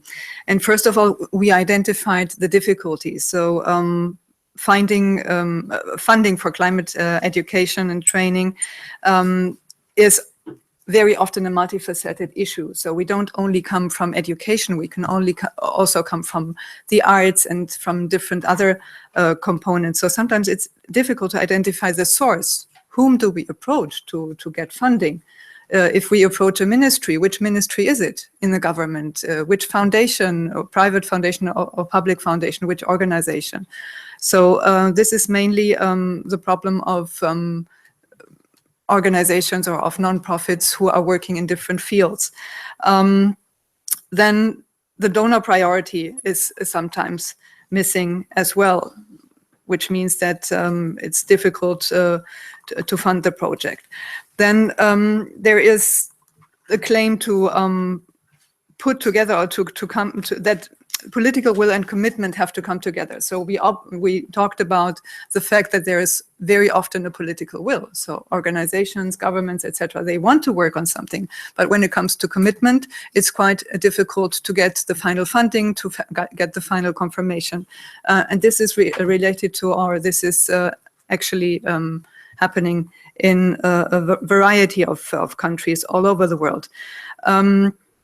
Since there were a lot of participants or representatives of smaller and mid-scale projects in our group, we found out that there is a lot of difficulty, or there are a lot of problems to get funding for smaller and mid-scale projects. If you have a huge budget, which you need to be, or if you are asking for a huge budget and it's a huge project and you are a huge stakeholder, like a big organization or a big museum or an organization which is represented in different countries, it's easier to get funding than, for example, in developing countries, but also in industrialized countries, to get funding for smaller projects. So there is a gap somewhere, and we have to claim for grants which are specifically made for this. Then another solution could be for the participants or for the people who are the organizations who are asking for grants to first of all approach the focal points, the regional focal points or the regional contact points, which is good for the ones which are working in a regional way, which are working only in a city or in a country or in a specific region. But it's difficult if you're working in different countries and in different regions. So we have to find a solution there as well. And people have to get access to more knowledge regarding those focal points.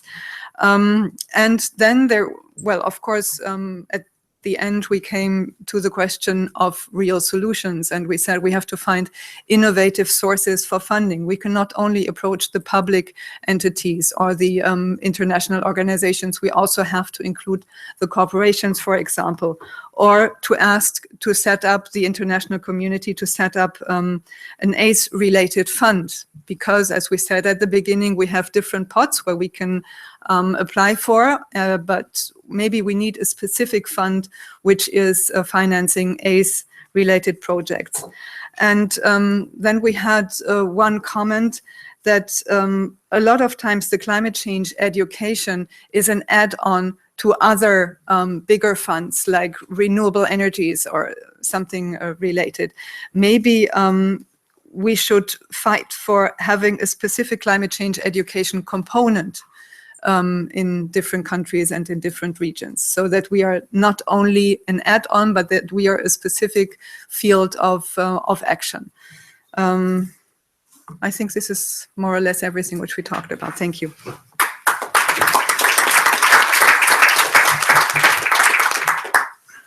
Thank you, Group 3. I now invite Group 4 to present their conclusions. Group 4. Thank you, Chair. Good afternoon, everyone. I'll be presenting the findings and the discussions of the fourth group, which was dealing with what are the sort of approaches, tools, and the materials that would be necessary for climate change training. And the second question that guided our discussion was what would we need to support such a training? So I'll start with the approaches first. Actually, we had a lot of things to contribute. Everybody in the group participated really well, and we had a lot of inputs and very less time to discuss the whole thing. The approach that we can broadly summarize for climate change training is basically bottom-up, which is inclusive. So we're including multi-stakeholders, especially including women, youth, indigenous population, and other marginalized communities which don't usually get a say in issues related to climate change or any sort of action for climate change. The other thing which we talked about is training people to give them green skills, to get green jobs. And apart from giving them new skills, we should also incorporate climate change training in building green skills for people who are already, professionals of some sort. So we had examples from different countries where they are training, different labor organizations to make their jobs more sustainable. With respect to the tools that we're talking about, the tools and the materials that we need to develop, one thing that all of us felt was that it needs to be very target specific based on what is the demographic, who is the age group, what sort of materials would they be fine with. So this can include games for children, virtual media and social media for young as well as elder generation who are savvy with technology, and also hardcore training programs for people. We also were talking about having a common platform where people can share their experiences, their best practices, just generally share knowledge with other people, because that's also a way of expanding the knowledge base for training on climate change. The other thing that came out was focusing training of people who influence the society. So influential entities in the society, but also media representatives, academicians who will go out and spread the word about climate change. So basically focusing training of these people. Then one more necessary thing, I don't know if it comes under approaches, but one thing that we usually fall short of is that there is no follow-up after a particular action is implemented. So we need to have regular follow-ups of the training so that the people, it's there in their minds that, they're supposed to, they are the ones who are carrying the flag forward for climate change.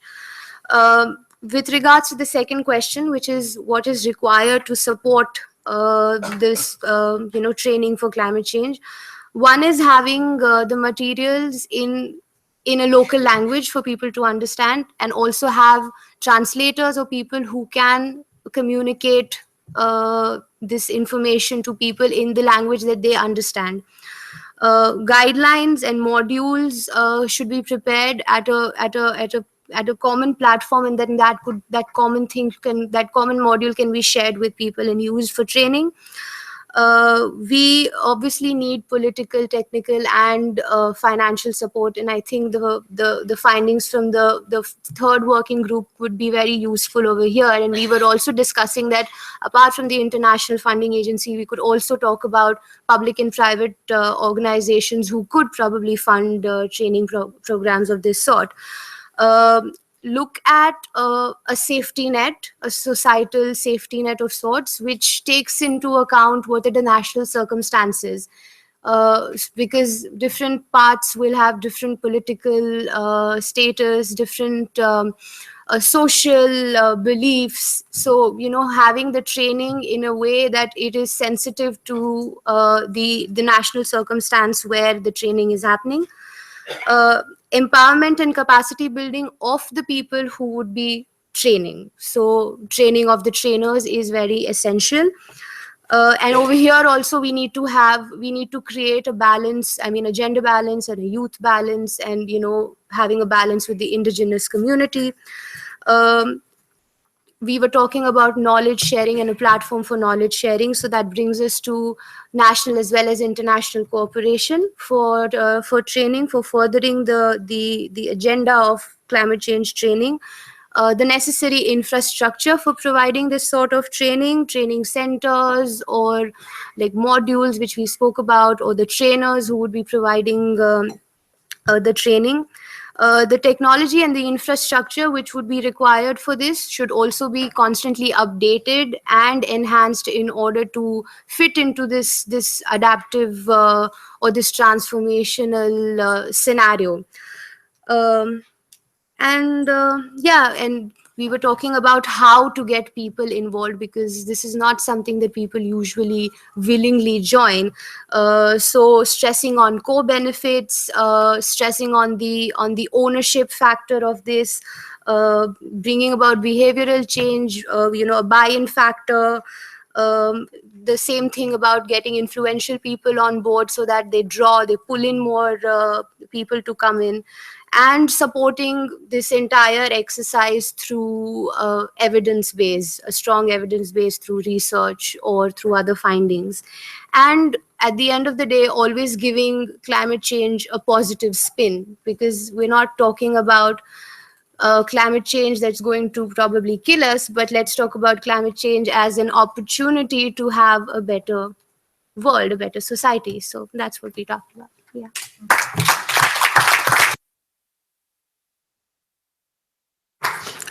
Thank you, Group 4. I now invite Group 5 to present their conclusions.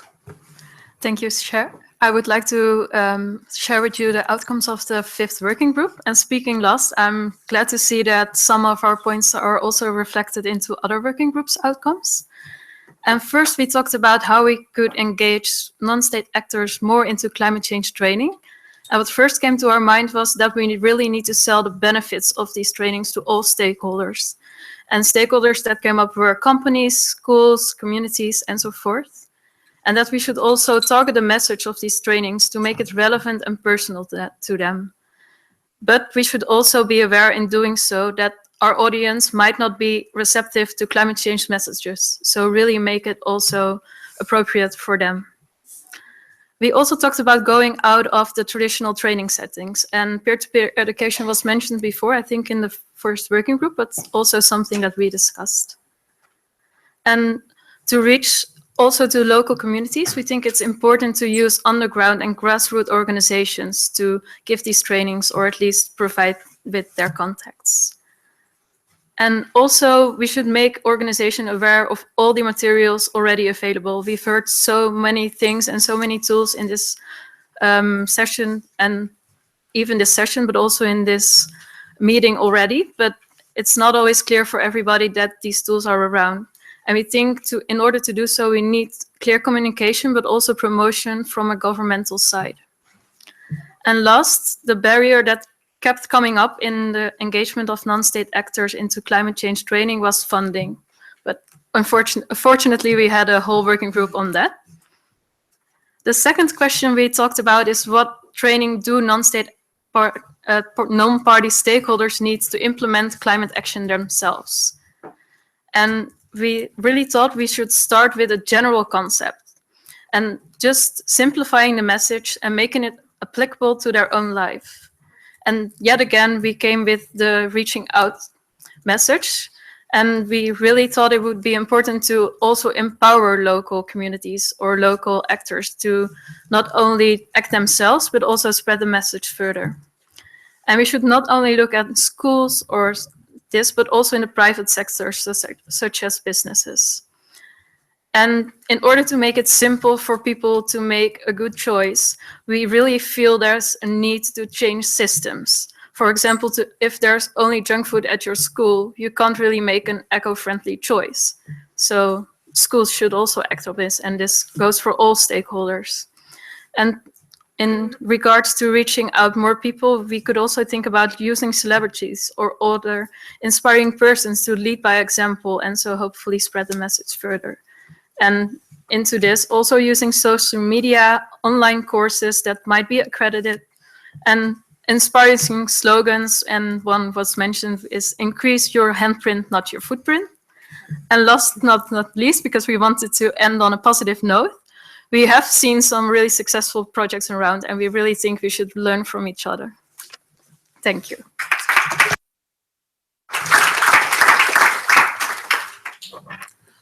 Thank you, Group 5.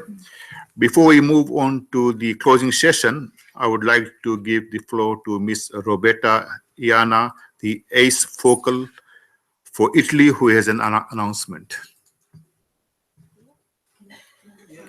Ms. Roberta Iana, you have the floor.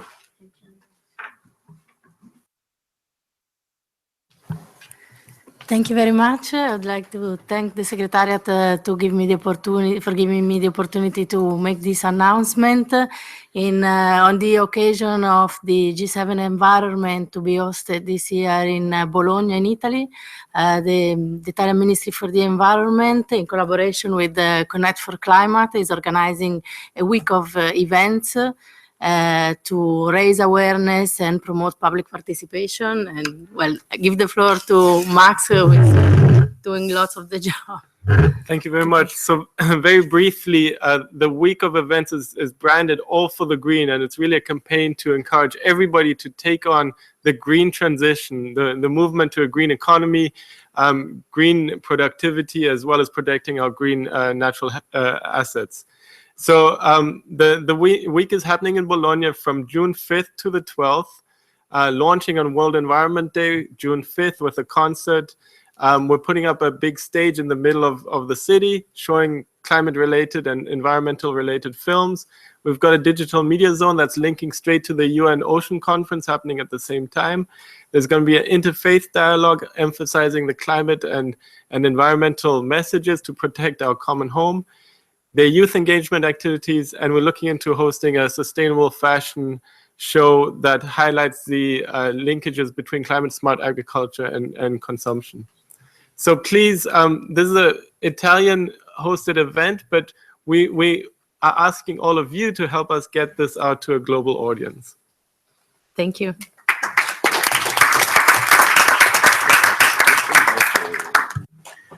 Thank you, Roberta, for that announcement. Delegates, we are now at the end of the 5th Dialogue on Action for Climate Empowerment. I would like to take this opportunity to thank all presenters, speakers, and colleagues for your engagement and excellent contributions to the debates over the last 2 days. I myself enjoyed the exchanges, which I found to be very enriching and valuable.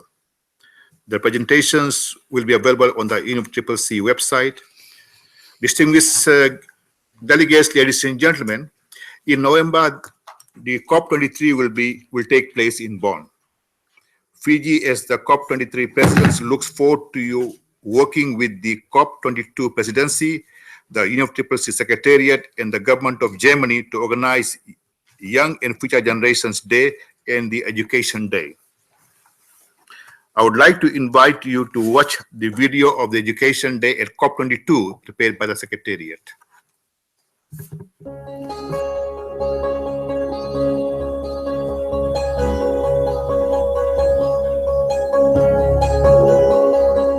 I'm very pleased to be here today with all of you at this event.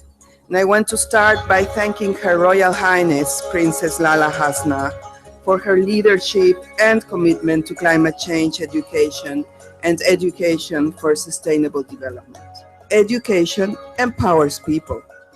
وهكذا عقدت مؤسسة محمد السادس لحماية البيئة شراكة مع وزارة التربية الوطنية لتعزيز الوعي البيئي لدى الناشئة. C'est un plaisir et je voudrais exprimer ma profonde gratitude au gouvernement du Maroc et à vous personnellement pour l'organisation de cette journée de l'éducation à la COP22, construite sur le modèle lancé déjà à Paris, et je crois que c'est une bonne tradition déjà de parler de l'éducation au développement durable. Education is so important because the process of thinking about climate change has to start at a very young age. And we are trying as climate reporters. We've got a blog and Facebook and Twitter reporting about the COP22 and about climate change and what one can do against it. Okay, we are Max and Martijn, and we're both the Dutch youth representatives. And we're especially here to work on ACE, which is Action for Climate Empowerment, because education is fundamental in creating awareness about climate change. So also this green footsteps that we handed are really a perfect example of how you can create awareness among these young people. So you have to imagine that all these young children, they got these like stickers to collect like these green footprints, go to school, buy a bike, for example, instead of buy a car. And this is really important to make sure that the next generation is more like has a sense of this big problem and also like knows what to do about it. Education and climate change are often not sort of related. It's often like climate change and technology and climate change and all of the buzzwords like that. Our governments need people that are versed in climate change and in a lot of the like technicalities that come with it, and so education is key for that, and education is key in our schools so that people understand why we're trying to make these changes and that it's not just a like crazy idea out there.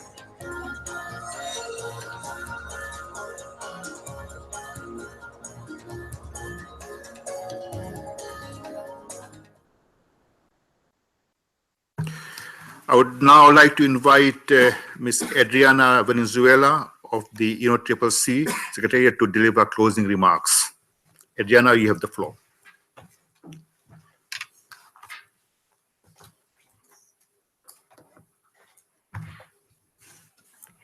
Thank you, Excellency. I would like to start thinking to express my sincere congratulations to all of you, because during these 2 days you have exchanged good practices, but especially you have inspired others about what can be done and how also this international cooperation and this chain of good practices can enhance that we scale up action on climate, action for climate empowerment. I also would like to thank our SBI chair, Thomas, for your permanent support, because you have been always in the dialogues, and also because you were from the beginning when the Doha World Program was adopted. Also, thank you very much to His Excellency, the Ambassador Deo Saran, for your facilitation of the dialogue, and we look forward to continue working with you in the preparation of the Education Day at COP23. Also, I would like to thank all the staff that make all of this possible. In this case, Sarah, the team leader for Momentum for Change, and also all the other staff, Melita, Tracy, Dominica, Courtney, Natalie, who have been making possible this dialogue. And I would like that you join me really to congratulate them for their hard work.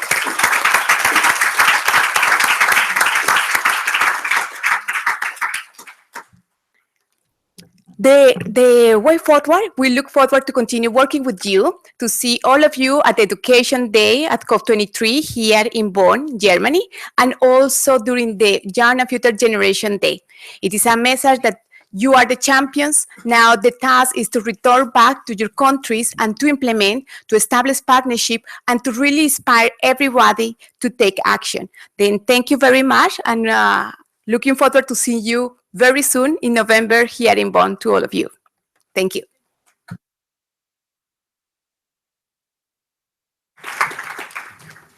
Thank you, Adriana. Before I hand over to Mr. Thomas Cruzco, the chair of SBI and the chair of the Dialogue on Action for Climate Empowerment, for his closing remarks, I would like to thank him for giving me the opportunity to facilitate this dialogue. Mr. Cruzco, you have the floor. Thank you very much. Well, I'm very pleased that you enjoyed the role, so you can count on me next year. Dear colleagues, distinguished delegates, ladies and gentlemen, dear friend Dale, Adriana, I'm really pleased to hear that this dialogue was a success. And let me once again take this opportunity to warmly thank His Excellency Ambassador Deo Sharan for having skillfully facilitated this dialogue yesterday and today. I'm sure that messages from your discussions will be faithfully conveyed to the COP23 president and entire team of Fijian presidency. I was glad to hear how actively representatives of governments, UN agencies, NGOs, youth organizations, and other stakeholders participated in the discussion on climate education, training, and international cooperation on these issues. The Doha Work Program stresses the importance of adopting a long-term strategic and country-driven approach to education, training, and skill development. Relevant institutional and sectoral capacities must be strengthened everywhere, in particular in developing countries. During these 2 days, you have exchanged good practices and lessons learned. I'm sure that both the participants here, as well as those who watched the ACE dialogue via media, will make a very good use of these exchanges. The outcome of this dialogue is not only very important for enhancement of your efforts in implementing action for climate empowerment, but especially for the implementation of the nationally determined contributions, NAPs, and Sustainable Development Goals. We are a very important part of more general effort to eradicate poverty, to build resilience, infrastructural, economic, but also social, to various climate change-related impacts. You also have had the opportunity to discuss the important issue of financing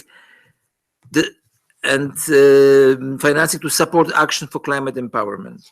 The funding is crucial at the international, regional, and local level. The mobilization of such funding to support the ACE implementation is urgently needed, as building capacity must precede every action on the ground. And this is why Action for Climate Empowerment plays a crucial role in building broad public understanding and support necessary to undertake action. I encourage you all, once you are back in your countries, to review and revise how education, training, and other ACE elements have been integrated into your NDCs. If these elements have still to be integrated, that you can become the champion of integration. In terms of the next steps, the Secretariat will prepare a report which will be available at SB 47, which means in November this year. And next year's, the 6th dialogue will address the other elements of Article 6 of the Convention, namely public awareness, public participation, and public access to information, with international cooperation as a cross-cutting issue. Dear colleagues, dear friends, I want to conclude by thanking you all for your excellent contribution, for thought-provoking discussions, and for sharing your valuable experience. The dialogue is closed. Thank you very much, all of you.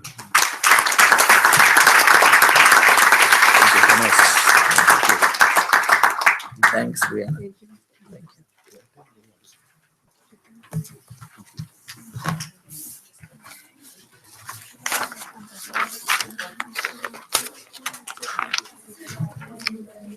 Thank you.